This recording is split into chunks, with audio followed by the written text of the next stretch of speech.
أعوذ بالله من الشيطان الرجيم بسم الله الرحمن الرحيم الحمد لله رب العالمين نحمده ونستعينه ونستغفره ونستهديه ونعوذ بالله من شرور أنفسنا ومن سيئات أعمالنا من يهدي الله فلا مضل له ومن يضلل فلا هادي له وأشهد أن لا إله إلا الله وحده لا شريك له وأشهد أن محمدا عبده ورسوله انتجبه لولايته واختصه برسالته وأكرمه بالنبوة وأشهد أن عليا ولي الله وأمينه في أرضه وهجته على عباده اللهم صل على محمد وآل محمد وعجل فرجهم أوصيكم عباد الله وإياي بالتقوى الله. Before I begin today's very short sermon, of course I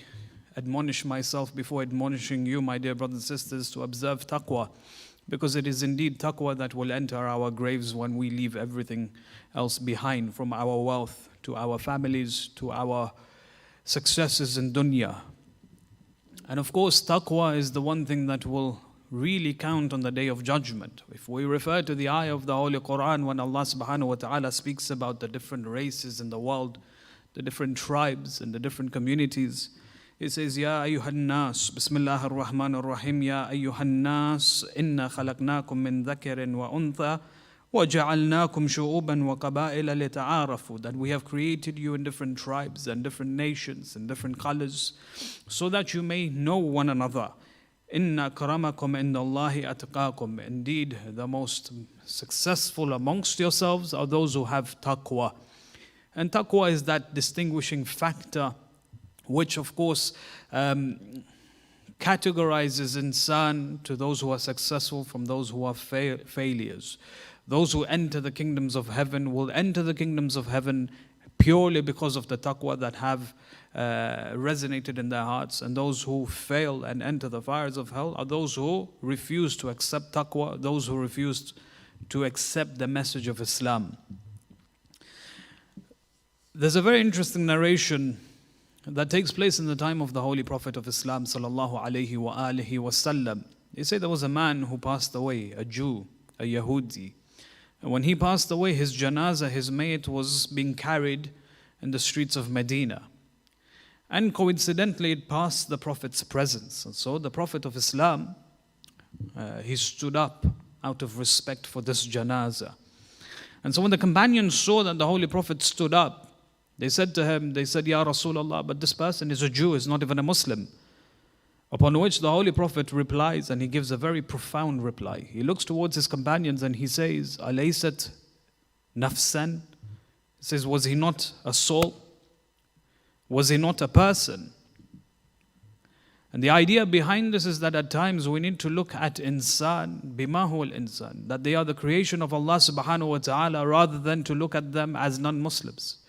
That at times we need to look at people in this world out of respect, out of dignity, that they are the creation of Allah subhanahu wa ta'ala. And this all goes back to the sifat of Allah subhanahu wa ta'ala being Ar-Rahman, that Allah subhanahu wa ta'ala does not distinguish insan one from the other, does not give a priority, does not give extra benefits and mercy and bounties from one tribe to another, from one color to another. Rather, Allah subhanahu wa ta'ala gives equal opportunity to every single human being on the face of this world. That Allah looks after every single human being. The way He looks after me, He looks after the non-Muslim as well. He has given both of us different bounties and different blessings, and we have a lot of bounties and blessings which are common, that we have in commonality with each other. And this is something beautiful, that Allah does not discriminate, Allah does not act biasly from one tribe to another, from one color to another. Yes, on the day of judgment, even at times we have narrations explaining to us that the believers in this world are given extra bounties because of their belief, because of the iman that is there within their hearts. And of course this carries on the day of judgment as well. But to keep the discussion simple, you find that all human beings are the creation of Allah subhanahu wa ta'ala. And the Holy Prophet, when he turns to his companions and he says, Alaysat nafsan, it is to explain that human beings are and deserve respect. And that at times it becomes necessary for us to see people through the lens of humanity through the lens of insan rather than through the lens of iman. And of course, this goes alongside the hadith, the famous hadith of Amir al-Mu'mineen alayhi salatu wassalam, when he says, man is either your brother in faith or your counterpart in humanity. Meaning that at times you need to deal with people, especially those who are with non-Muslims, with respect, with dignity, because they are your brothers in humanity rather than your brothers in faith. Now, the series of sequences of events that we have been witnessing over the past couple of weeks is a sad reality for African Americans in specific.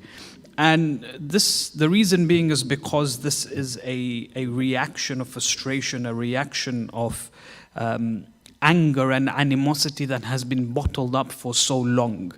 Racism and the abolishment of racism is a living memory. It's not something that happened centuries ago. It's something that happened literally a few decades ago. And the elders of the community would remember significant events in history where racism in itself was abolished from the perspective of law. You find, for example, the apartheid in South Africa. It's a recent memory. It happened within our lifetime. It's not something that happened centuries ago. So the abolishment of slavery, although it happened a mere decades ago, it began almost 400 years ago. So for a good 400 years, you had an entire nation that advocated the concept of slavery, the concept of discrimination, discriminating people purely because of the color of their skin, where if you go back into the books of history, you had the idea of forced kidnappings, where one nation literally kidnapped an entire nation, transported them towards the Western world, and many a times it involved brutal extractions purely because of the color of their skin. Not because of the aql, not because of their culture and how much wonderful things they can teach us, but purely because of the color of their skin. When you look at, for example, some of the opinions of modern day thinkers, and it's beautiful when they explain this, they say racism is a symptom of a bigger problem. And it's often a symptom of how a person wants to show his dominance, how a person wants to show his arrogance, how a person wants to show his power that he has above the people of his time. So when you look at, for example, certain leaders of this world, looking at Hitler, looking at Stalin, looking at, for example, Saddam Hussein, looking at, for example, Winston Churchill, just in recent days, he's been exposed as a ruthless, racist person, an individual. Although he has a very fundamental position within our history in Britain, he was technically a racist. And he was exposed as a racist. When you refer to some of his words, for example, towards Indians, towards, for example, the Africans, he was indeed a racist person. And you realize that these individuals, although they had a seat in power, for them to manifest their power above the people, above other nations, they often used racism as a justification to manifest their power, to racially oppress the people, all with the intention of justifying their actions. So racism was seen more as a symptom, or it's seen as a symptom to a bigger power, to a bigger problem, and that was the problem of arrogance. That was the problem of being proud of oneself. And now when you go, just a few weeks ago, you realize that after the execution of George Floyd, this triggered riots within America. And obviously it spread throughout America, and eventually it rippled through other European countries as well, the Western nation at large. And of course it reached the UK, where in London you had certain demonstrations, protests taking place. And of course in Leicester City as well, we had a few demonstrations in the past couple of weeks. When you go back to what statistics have to say, and it's remarkable how much information is being blocked from us. You realize that 1 in 3 individuals in America, and I'm talking about American statistics, and this statistical conclusions have been conducted rigorously, explain that 1 in 3 Americans, African Americans, are bound to go to prison. So that's a third of the African population within America within America that are bound to go to prison. Individuals are destined to go to prison. 80% of individuals who are stopped on the road by the police have been stopped purely because of the color of their skin. African Americans specifically are stopped 80% more than non-African Americans. When you see such discrimination taking place, it begets a question. A question is raised. So like, you're talking about America. America is known to be the land of freedom, the land of liberalism, where people can be free to be whoever they want, for example. It boasts about equality, it boasts about equal opportunity. But then when you dig deeper, you realize that it is indeed a broken system. It's a broken system from its core, where one group is obviously favored more than the other. Where you have, for example, certain neighborhoods who are known to be rather nasty neighborhoods because of the population or the different races that populate that particular neighborhood. Where you realize, for example, when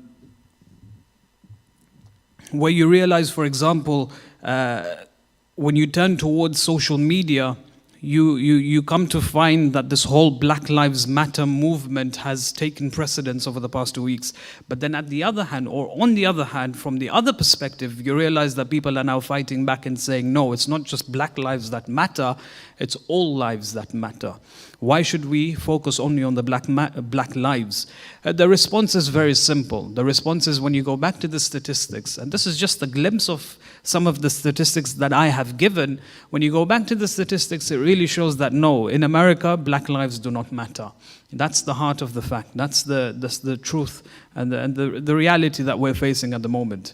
When you see so much discrimination projected towards the African American, you realize that no, black lives do not matter. And I think that's why people are now facing frustration. People are now frustrated. Their anger is now being demonstrated into the streets. They are fighting back for the basic rights of just being black or from an African origin. What's interesting is, as a side effect, as a byproduct of what's happening in the streets of America, many individuals have taken advantage of this, and they have resorted to looting and hooliganism, raiding shops, taking and stealing products worth hundreds upon hundreds of dollars. Recent videos on Twitter and Instagram and so on and so forth will show individuals walking into, for example, JD Sports and just taking whatever they can. These acts of crimes is something that we don't appreciate. It's not something that we advocate either. We condemn it. Crime at whatever level is a condemned act in itself. It doesn't help society, and very much it's very counterproductive in society as a whole. But rather than blaming these individuals and their acts of crimes, we need to, I think at times, and dare I say this, we need to step back and try and understand the whole picture. There is a reason why they are lashing out in this particular way. There is a reason why they are behaving in this particular way, and that is because they feel failed by the system that they have put their trust in. They feel that they have been betrayed by the very system that has promised them equal rights, that has promised them equal opportunities in society. As a result, their frustrations are manifested in this way, that they resort to looting and hooliganism. And it's the same principle when we turn towards Palestine, when we turn towards Yemen in particular. The oppression that has been projected to these countries in the past years, and of course Palestine even more, you realize that there are certain individuals who are criminals, and they act out with, through heinous crimes and so on and so forth.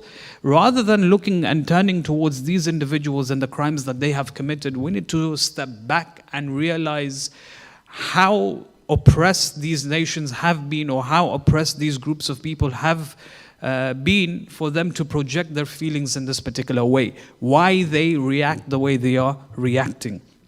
And that's obviously very important for us to be mindful of. What has provoked them to behave in this way?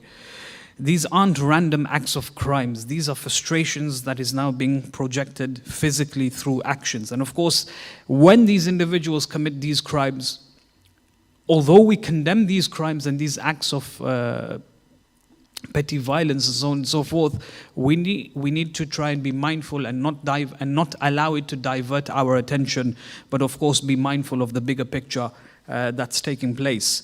In recent days, in fact, we saw many statues within the UK and of course outside of the UK, statues of slave traders being demolished and pulled down in public.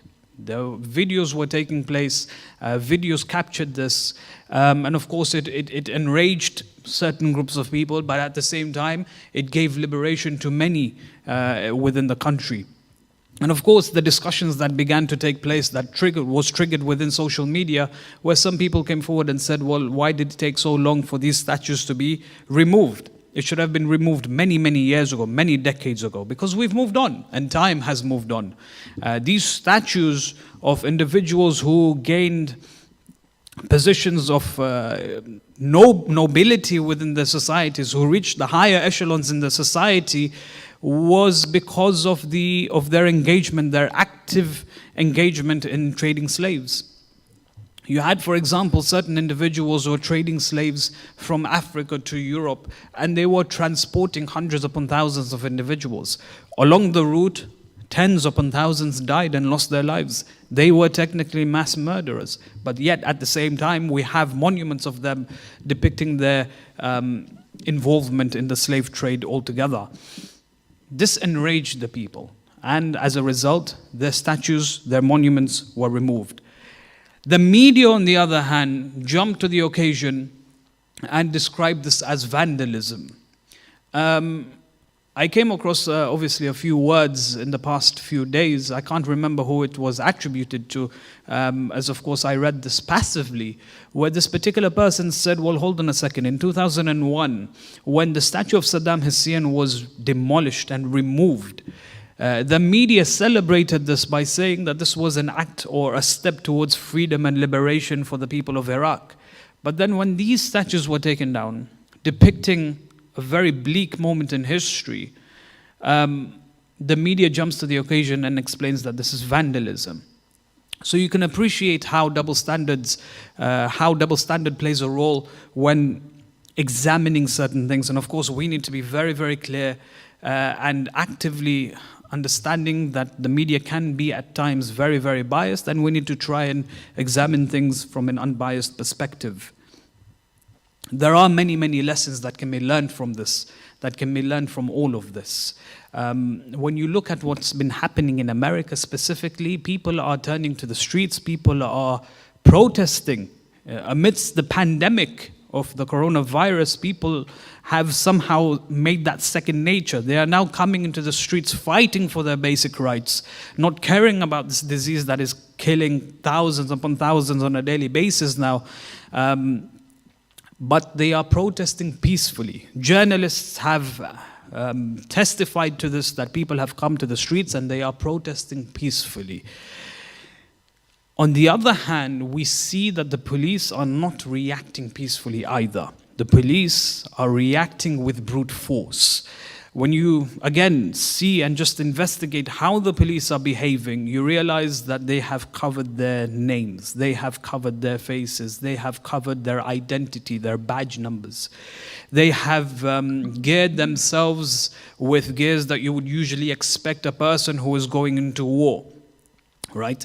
You have them behaving in this way. They are then shooting, for example, stun grenades to the public. They are shooting, for example, rubber bullets. Many people have lost their eyes. Many people have been blinded because they've simply been shot with rubber bullets on their faces.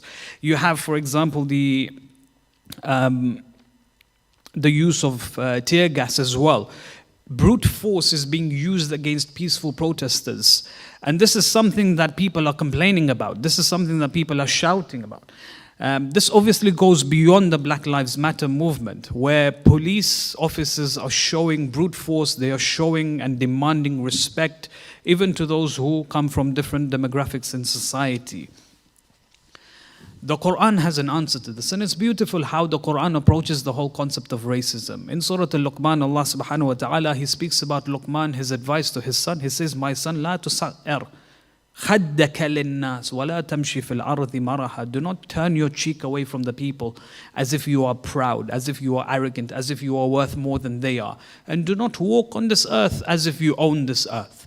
And it's a vital lesson for us to understand that if some of us have certain occupations which makes us distinguished more so than others in the community, if we have been given wealth, if we have been given power, whether we are police officers, whether we are lawyers, whether we are, for example, politicians, we need to use these positions that we have to look after the people in our community. Not just people within our community, but also the non-Muslims. We should look after them, we should cater for their needs, we should try and resolve their problems. Never should a day come where we think that because we are higher than they are, we should then turn to them oppressively. That is something that has been condemned within the religion of Islam. And I end with this beautiful event in history that takes place at the time of the Holy Prophet sallallahu alaihi wasallam. They say one day Walid ibn Mughira, one of the powerful individuals in the Arabian Peninsula, especially amongst the tribe of the Quraysh, he approaches Abu Talib and he says, Abu Talib, I have a few words to share with you. Abu Talib, he says, what is it? He says, I'm willing to come towards the religion of Islam, along with Abu Sufyan, along with all of the different members of the clan of the Quraysh. He said, we are very much willing to come towards the religion of Islam, but with one shart, with one condition. He says, what is it? He says that whenever we seek an audience, whenever we seek an audience with the Holy Prophet, whenever we sit with him, we don't want people like Ibn Mas'ud. We don't want people like Bilal al-Habashi. We don't want people like Ammar ibn Yasir to sit alongside us. Ammar ibn Yasir, they say he had a fairly dark tone to his skin.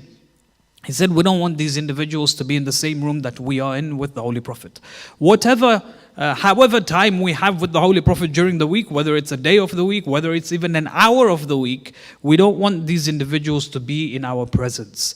So that the Arabs do not turn around tomorrow and say, oh, Walid ibn Mughira and Bilal al-Habashi were sitting in the same room, on the same floor, in front of the Prophet of Allah subhanahu wa ta'ala. That these individuals who are considered to be from the higher echelons in society were sitting alongside the Abid, the slaves, in front of the Holy Prophet of Islam. Abu Talib then takes the message, he goes towards the Holy Prophet of Islam, and the Holy Prophet, according to Ibn Ishaq, who mentions this narration, he then begins to have a discussion with his companions. There were some companions who said, you know what, this is a good deal, why don't you take it? Someone like Walid ibn Mughira can obviously help the movement of Islam. So I'm sure, Bilal would be able to understand, I'm sure Ammar ibn Yasir would be able to understand. It's for the greater good. But then you realize that the 3 verses of the Holy Quran were revealed in this occasion, which dismisses this entire discussion altogether. Rasulullah did not compromise the values of Islam, did not compromise the disciplines of Islam to try and lift one race above the other. That's something beautiful. And you have to understand that at this moment in time, Islam was still very, very weak. Islam wasn't powerful. Walid ibn Mughira, out of his favor, he comes towards Abu Talib. They could have persecuted the Muslims even more. They could have, tortured the Muslims even more. Islam at that moment in time was very weak.